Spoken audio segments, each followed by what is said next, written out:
मी तुला बचावलं होतं, त्याला एकटं सोडू नकोस. तरी सुद्धा तू पूजा अर्धवट टाकून निघून गेलीस. त्याच्या जीवन मरणाचा प्रश्न असला तरीही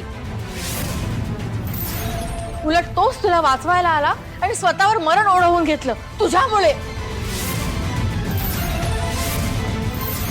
हे सगळं माझ्यामुळे नाही, तुमच्या नवऱ्यामुळे झालंय.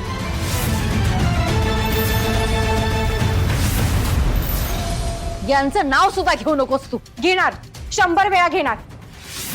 पण आता हे सगळं माझ्यासाठी महत्वाचं नाहीये. मला श्रेयसला भेटायला जायचंय. नाही जाऊ देणार मी तुला.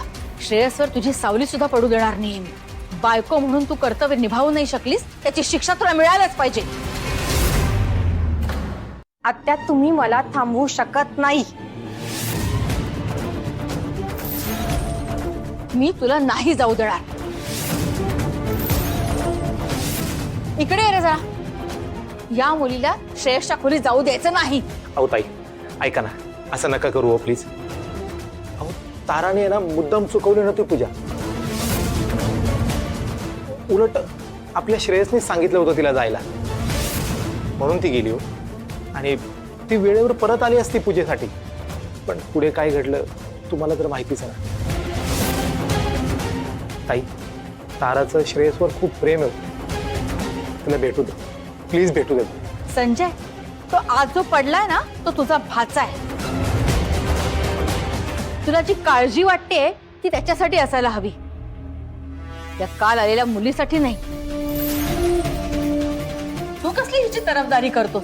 आज श्रेयस तो संकटात सापडलाय ना, त्याला जबाबदार ही आहे.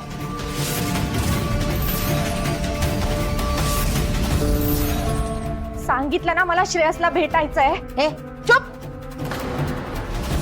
घेऊन जा रे हिला.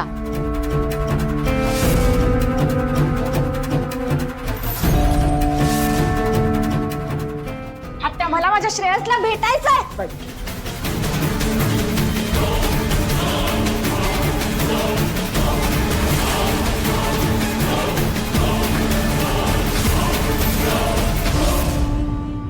मला मला एकदा भेटू द्या. एकदा भेटू द्या फक्त. ऐका ना, एकदा मला.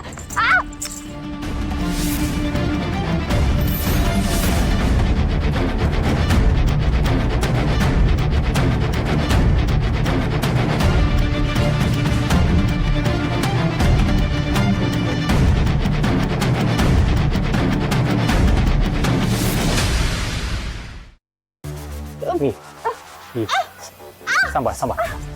लागलं? उभे.